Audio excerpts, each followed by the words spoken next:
Good morning, everybody. As you can see, no new babies, so Barbara's still holding off for us. Her due date should be the 10th, which is just 3 days away, if I've got that correct. Cinderella's over there nursing on Hazel. I just finished milking, morning milking. We milk share, so Cinderella gets Hazel all day long, and at night we take Hazel out and she builds up milk in her udder, and we get to milk her and we use the milk.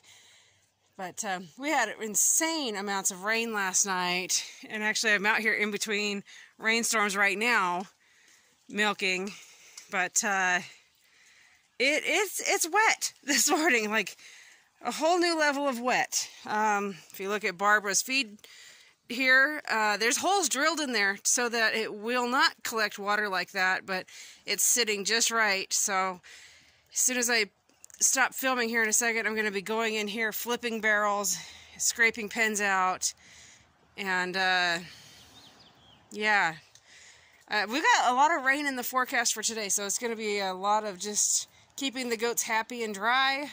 That's one of the most important things for goats. A lot of people put them out without shelter and stuff. Goats need to be able to be dry. They don't do well with it being wet, so they need that spot to get out of the rain, out of the snow, whatever it is you've got. And like her feed can't talk, y'all. Her feed pan there, her barrel, I'll tip it up, scrape it out, make sure it's nice and dry before I put anything else in there, and we'll be raking and scraping. See my tools here? Raking and scraping every single day, just so that we make sure that we've got healthy animals. Barbara, are you wiggling your tail? Well, I got more raindrops falling, so I need to get the milk in real quick.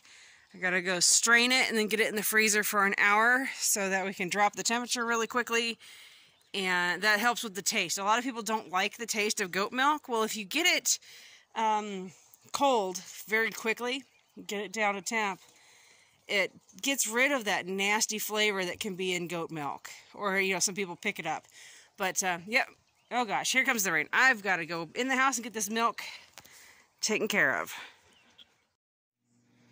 Alright, so like every single day that I do this, I weigh my 2-cup measuring cup first, record what that is, and then I will filter the milk into this.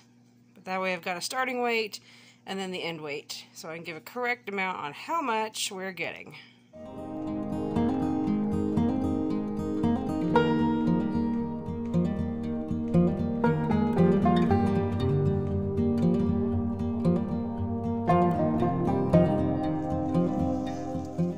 Alright, here we are. It's the end of Sunday.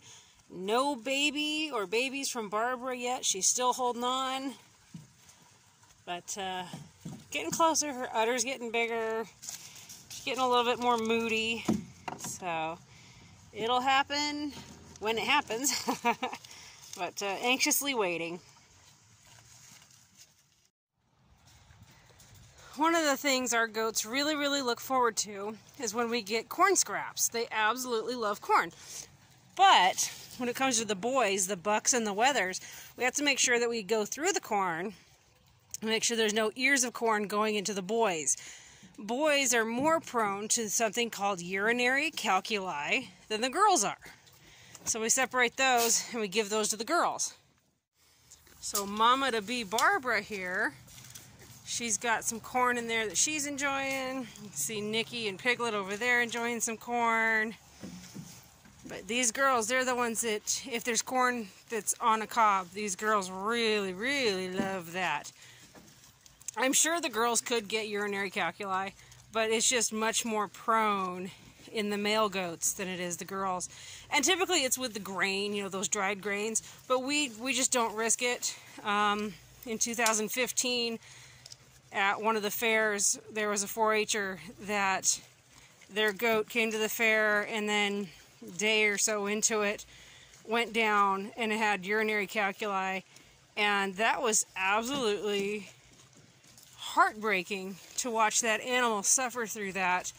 while they were waiting on the vet to get there and then get that animal taken care of.